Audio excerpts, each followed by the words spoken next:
La sociedad sin miedo es la posibilidad concreta e inmediata de la sociedad democrática. El miedo ha sido el instrumento fundamental con el que una casta política hereditaria ha podido gobernar sobre una mayoría de la población a la que ha excluido de las decisiones fundamentales y de la producción y el reparto de la riqueza. Esa casta política se ha hundido hoy en una corrupción sin límites y ha llegado a niveles de incapacidad extremos para solucionar los problemas fundamentales que aquejan nuestra sociedad. Desde el pasado, el miedo ha sido el instrumento de la dominación.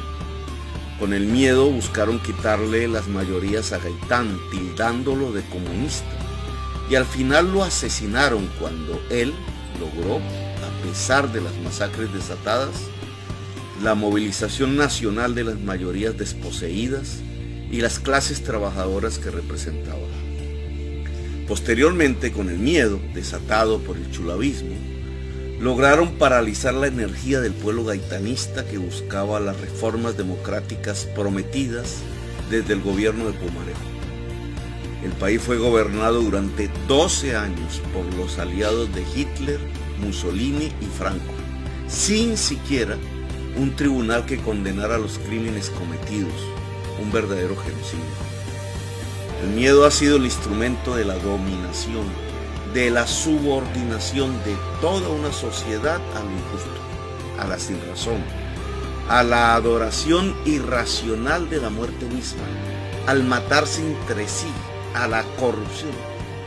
Tras el miedo nos han hecho odiar la paz, al otro diferente, a la diferencia, a la posibilidad del cambio, a quienes nada tienen y andan sin nada por las calles. El miedo produce la desconfianza al cambio y la aceptación pasiva de la ignominia. Así han podido impedir que se configure una mayoría democrática en Colombia. Han construido en la clase media el miedo al campesino y al joven de la barriada popular. Le tienen más miedo al de abajo, que ven como amenaza, que a los dueños de los bancos que la dejan sin pensión, sin casa, sin trabajo. Con el miedo han impedido que los y las trabajadoras se organicen e incluso lleguen a odiar la organización. Con el miedo silenciaron al campesino y le quitaron su derecho de ciudadanía. Con el miedo desataron un genocidio político sin resistencia en el país. Ante la desaparición de las guerrillas y la lucha armada en Colombia, las castas políticas corruptas necesitan urgentemente una nueva razón para el miedo. De eso depende su continuidad en el poder.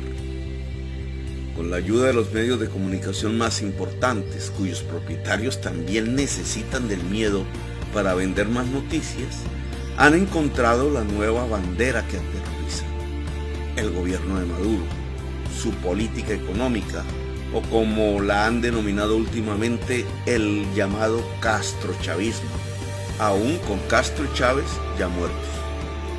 La estrategia consiste en llenar la conciencia de la gente con imágenes de un gobierno vecino que permita el odio, la indignación generalizada, y logrado el efecto, los dueños de la estrategia proceden a señalar a todos los que plantean un cambio en Colombia como imitadores de ese modelo del gobierno vecino en Colombia. Así de nuevo surge el miedo y lo usan para generar la desconfianza contra todos los que plantean el cambio.